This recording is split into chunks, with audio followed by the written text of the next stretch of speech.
My wife and I, I've told many of you people before, have had a very diverse marriage.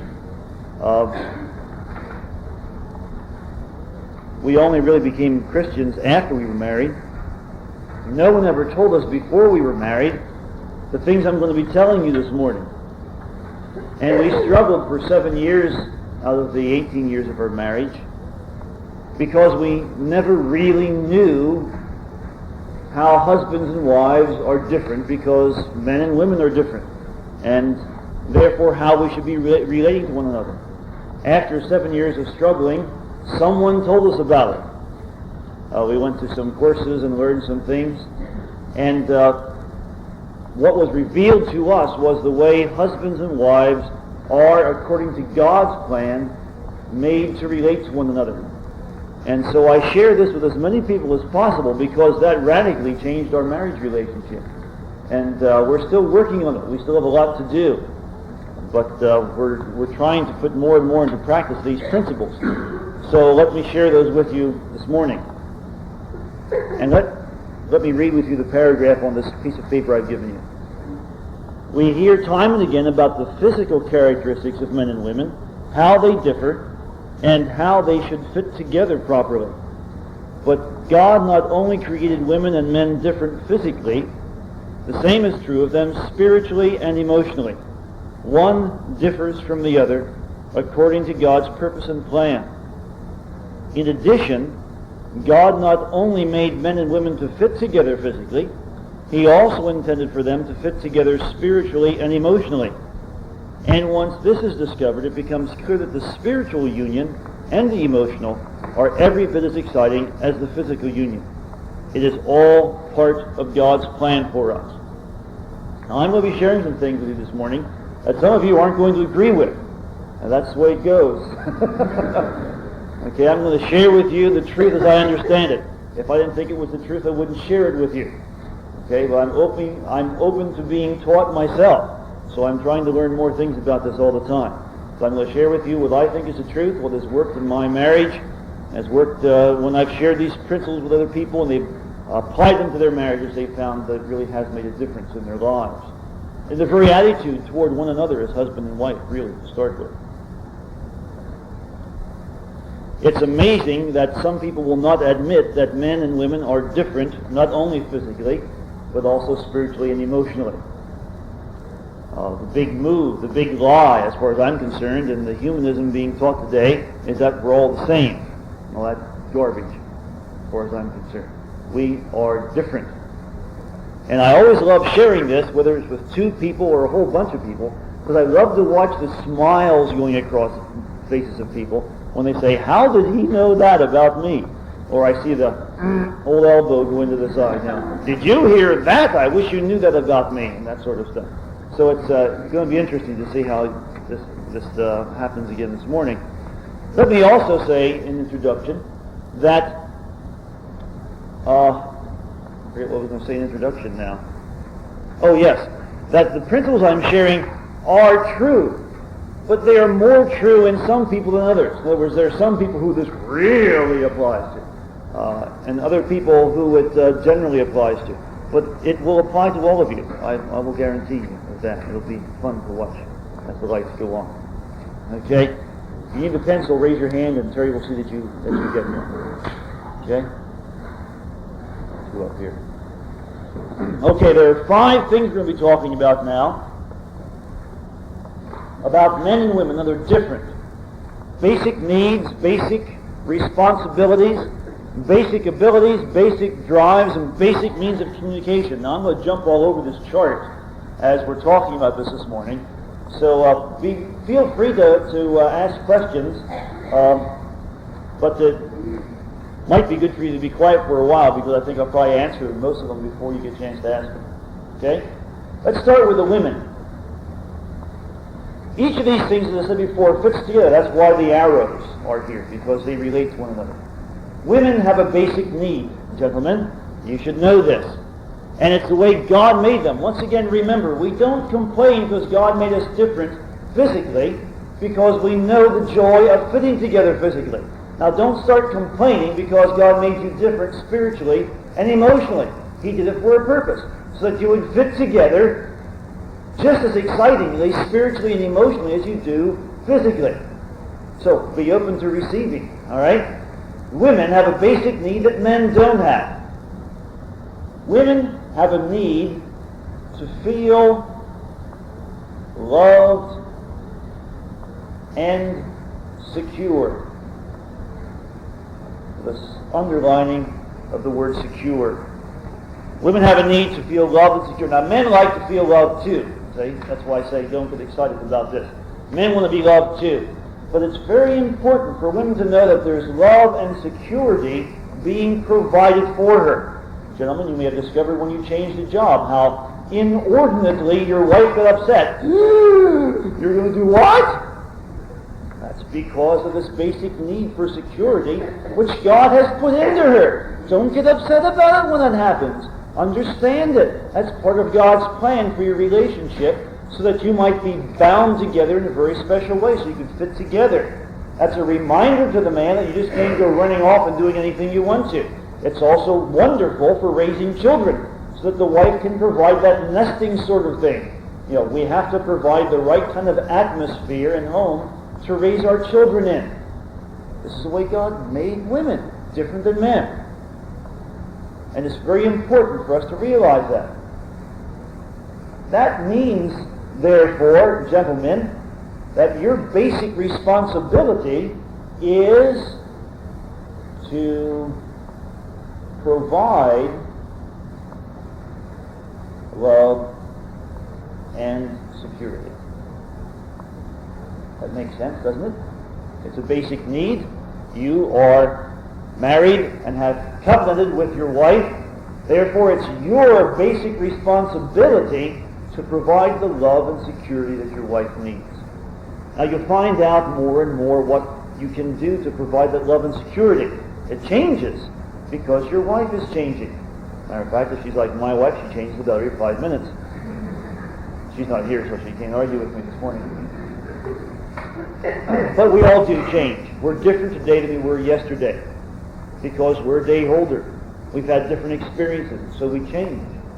And what you've got to learn about each other, husbands and wives, about each other, is how to meet those needs that you have.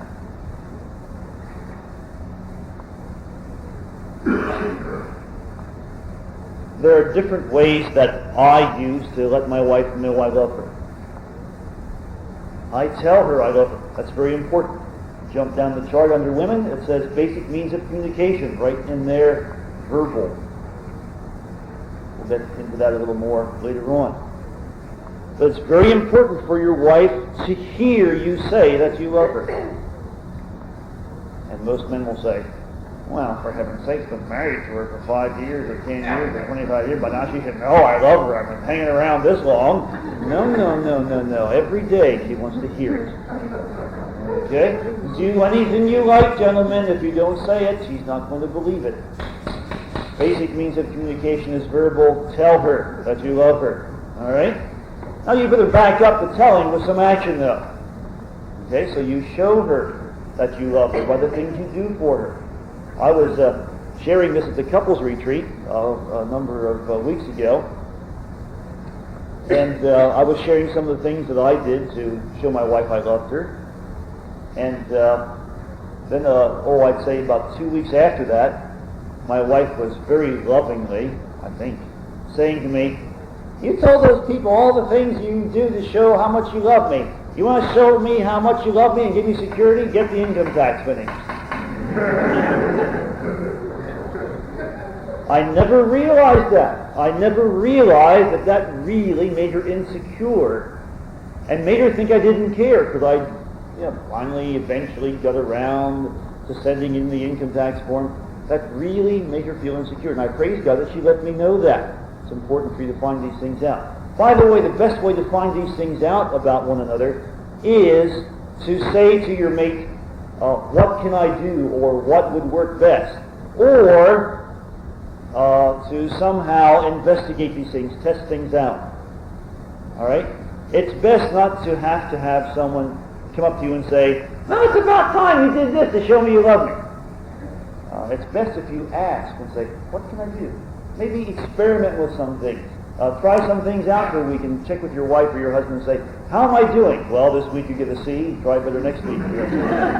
But work on it. There's nothing wrong with learning how to relate with one another. You aren't a failure. If you make a mistake, you're learning. When you try out for the football team or the hockey team or something like that, you practice, you work on it, you try and do a good job.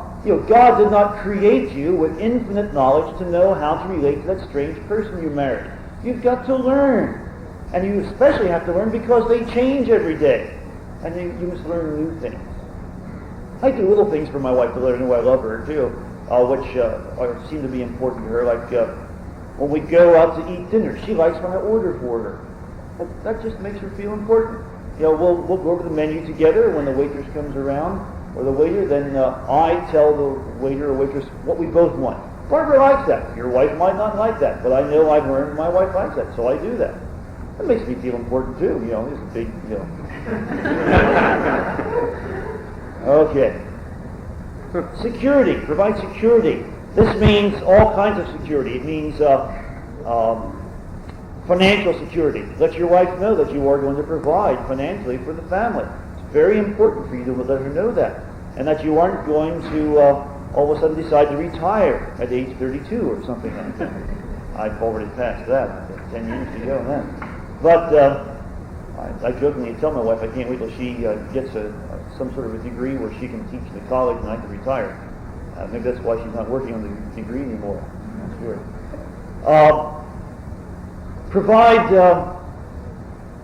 emotional security. Protect your wife wherever you can emotionally from different things. My wife knows that we have a policy that I'll protect her from irate people who are arguing with something that the family has done or our children have done.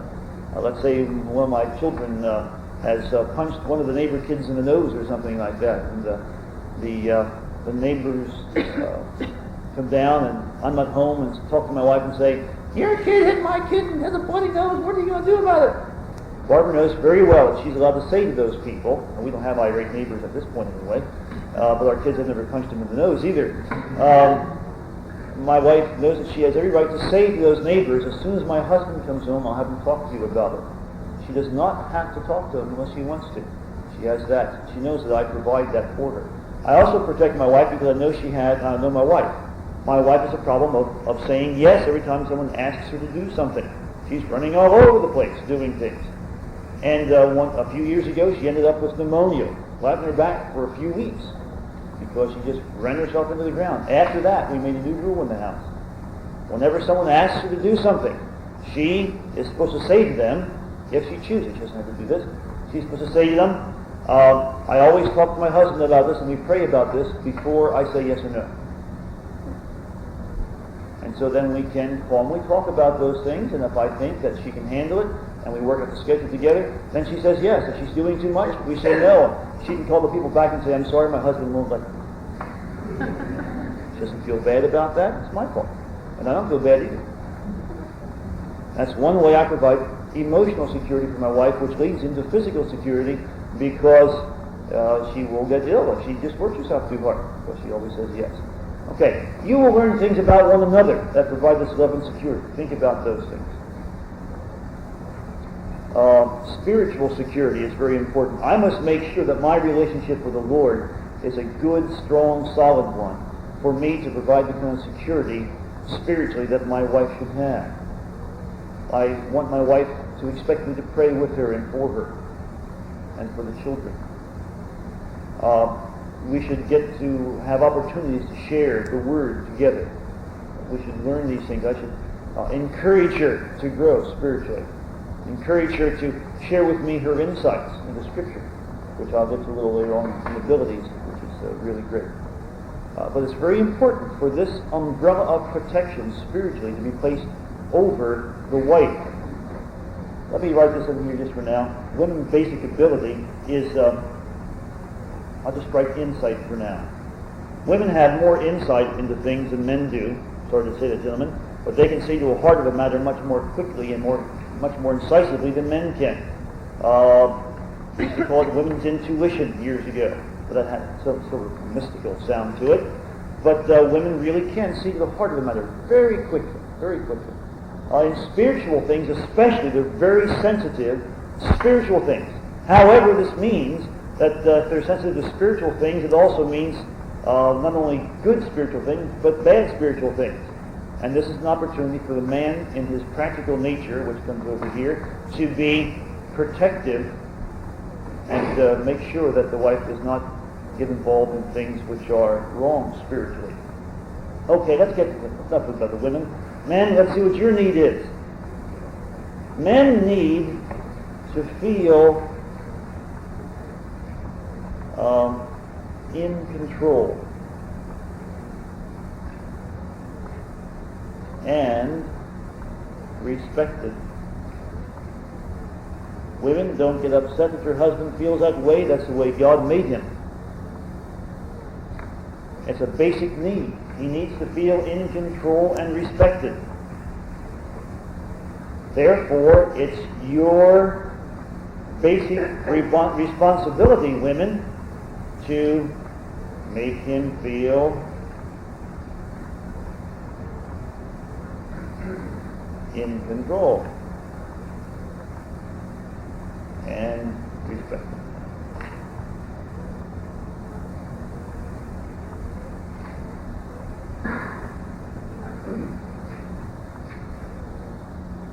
These basic needs. Men, if you don't meet your wife's basic need, because it is basic, it will have to be met in some other way by some other person or some other situation. That's why it's important for you to meet that need. It is basic. It's got to be met. She can't find it in you. She'll find it in someone else or some other situation. Or she will create a home in which she has it so organized that she feels secure just by the organization of the home that she's created around herself, which makes you feel like you aren't even needed. So for your own protection, provide the love and security for your wife, if no other reason, so that that doesn't happen in your home. My wife and I were raised in families where the mothers ran the homes, did everything, and that's one of the things that we began to copy when we get married, and it's one of the reasons things didn't go too well for us.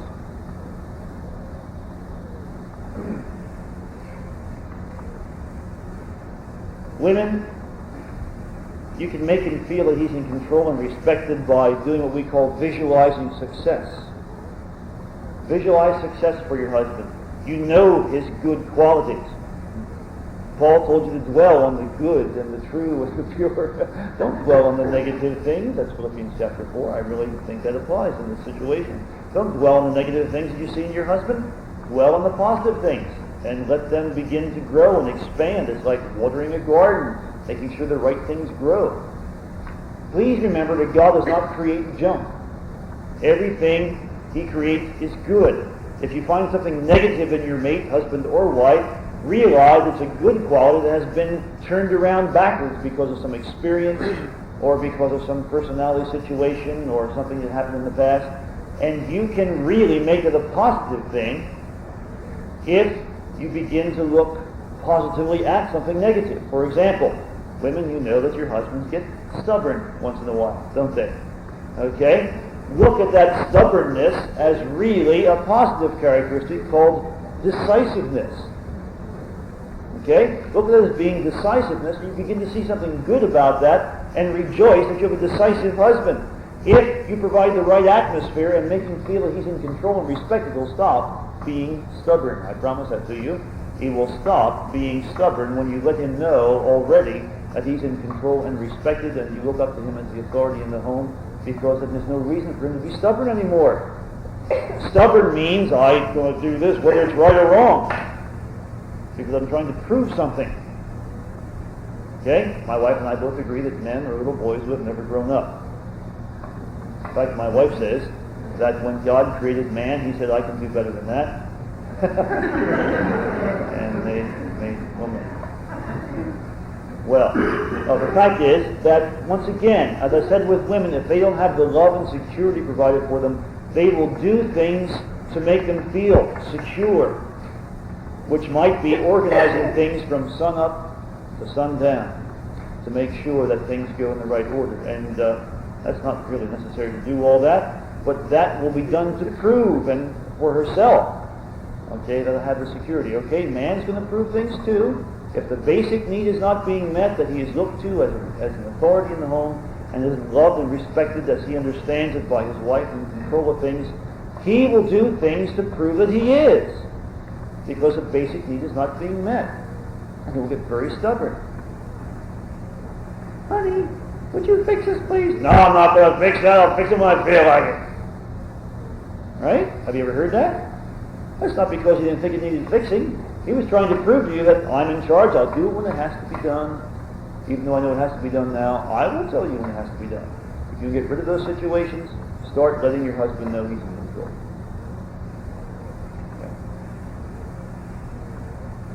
Okay. That means, ladies, you don't talk your husbands down anytime, especially in front of other people. Boy, I've seen it happen time and time again. Where women say negative things about their husbands, not jokingly, they really mean it. And the worst thing to do in your relationship, if you want it to grow as husband and wife, is to negatively talk about your husband, especially in front of other people, and tell them how terrible he is.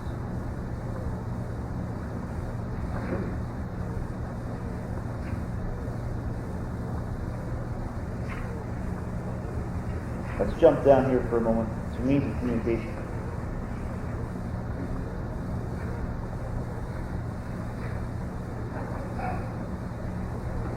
Basic means of communication for the man is visual as opposed to verbal for the women.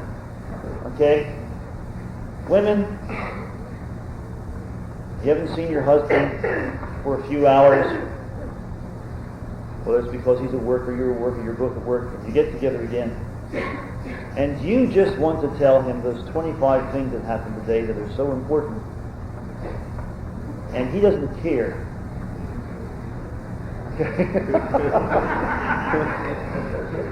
All right? It's not that he doesn't care. It's just that he's not a verbal person as much as you are. And once again, this is one degree or another true, okay?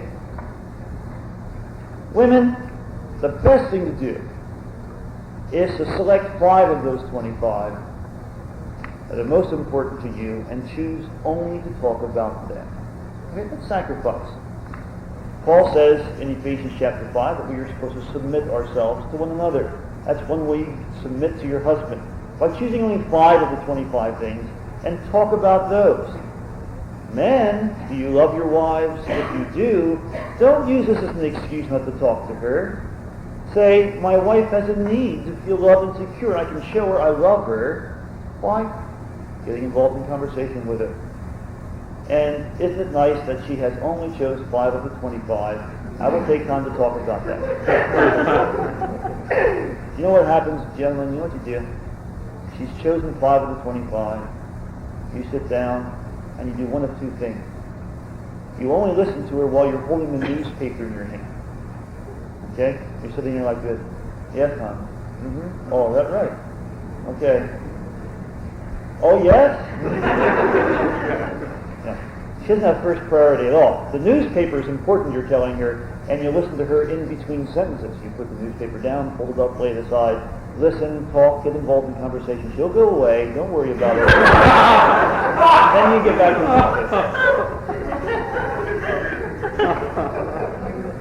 But if you want to know, gentlemen, why you don't know what's going on in the home, it's because you aren't listening to your wife.